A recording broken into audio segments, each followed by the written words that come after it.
நல்லவர் என்ற போர்வையில் உழைப்பாளர் வர்க்கத்தை அடிமைப்படுத்தி ஏமாற்றும் முதலாளித்துவத்தை ஒழித்து கட்டுவதே தனது குறிக்கோளாக கொண்டு வாழ்ந்தவர் கார்ல் மார்க்சின் உயிர்பிரியா தோழன். சிறுவயது முதலே மத நம்பிக்கைகளையும் மத சடங்குகளையும் எதிர்த்தவர். இன்று 200வது நூற்றாண்டை கடந்தும் அவர் புகழும் புரட்சி வரிகளும் ஒலித்து கொண்டுதான் இருக்கின்றன. அவர்தாம் கம்யூனிஸ்ட் கொள்கையின் மூலவர்களில் ஒருவர் ஃப்ரெட்ரிக் எங்கல்ஸ். இவர் பிரஷ்யாவில் உள்ள பர்மன் என்னும் இடத்தில் 1820ஆம் ஆண்டு நவம்பர் திங்கள் 28ஆம் தேதி பிறந்தார். ஃப்ரெட்ரிக் எங்கல்ஸ் சிறுவயதில் இருக்கும்போதே மதங்களின் மீதும் முதலாளித்துவத்தின் மீதும் வெறுப்பு கொண்டிருந்தார். இக்காலகட்டத்தில் பெர்னியாவில் உள்ள மெய்யியல் அறிஞர் ஹேக்கல் கொள்கையை பின்பற்றுவதோடு தொடர்பில் இருந்தார். மான்செஸ்டரில் தன்னுடைய தந்தையின் நூற்பாலையில் 1845ஆம் ஆண்டு வேலை செய்தபோது தொழிலாளர்களின் மேல் முதலாளித்துவத்தின் வரையற்ற அடிமைத்தனத்தை நேரடியாக உணர்ந்த ஃப்ரெட்ரிக் எங்கல்ஸ் அவர்கள் அங்கிருந்து வெளியேறி முதலாளித்துவத்தை முழுமையாக எதிர்க்க ஆரம்பித்தார். கார்ல் மார்க்சின் நட்புக்கு பிறகு இருவரும் இணைந்து முதலாளித்துவ ஏகாதிபத்தியத்திற்கு எதிராக நிறைய கட்டுரைகளையும் அறிக்கைகளையும் வெளியிட்டனர்.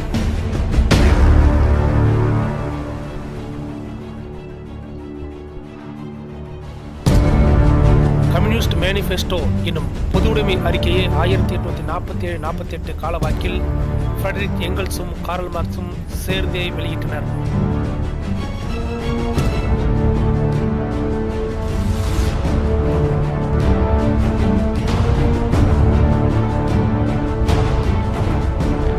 மார்க்சின் மூலதனம் நூல் இவருடைய தனித்தன்மையை நன்கு வெளிக்காட்டுகிறது. காரணம், மார்க்சின் இறப்பிற்கு பின் மூலதனம் நூலின் இதர தொகுதிகளையும் தொகுத்து வெளியிட்டார்.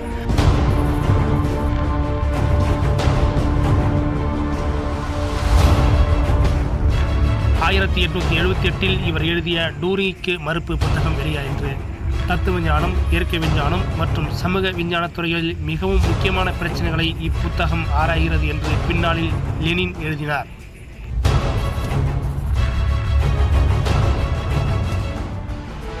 எங்கல்ஸ் முதலாளித்துவத்தை பற்றியும் கம்யூனிஸ்டை பற்றியும் பல்வேறு கருத்துக்களை தனது எழுத்துக்களின் மூலம் வெளியிட்டுள்ளார். பாட்டாளி வர்க்கத்தின் முன்னேற்றத்திற்கான சூழ்நிலைகள் பற்றிய அறிவாகும். மதவாத தத்துவமானது சாதாரண மக்களின் அரசியல் நலன்களுக்கு எதிரானது. இத்துணை வேலைகளுக்கு இடையிலும் அவர் எழுதிய குடும்பம், தனி சொத்து, அரசு ஆகியவற்றின் தோற்றம் என்ற புத்தகம் 1884 வெளியிடப்பட்டது.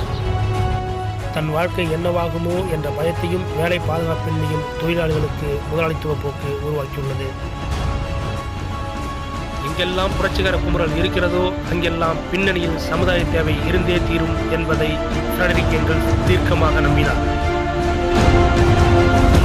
சனநாயகத்திற்கும் சோசலிச பொருளாதாரத்திற்கும் உத்தரவாதம் அளிப்பது பாட்டாளி வர்க்க சர்வாதிகாரம்தான்.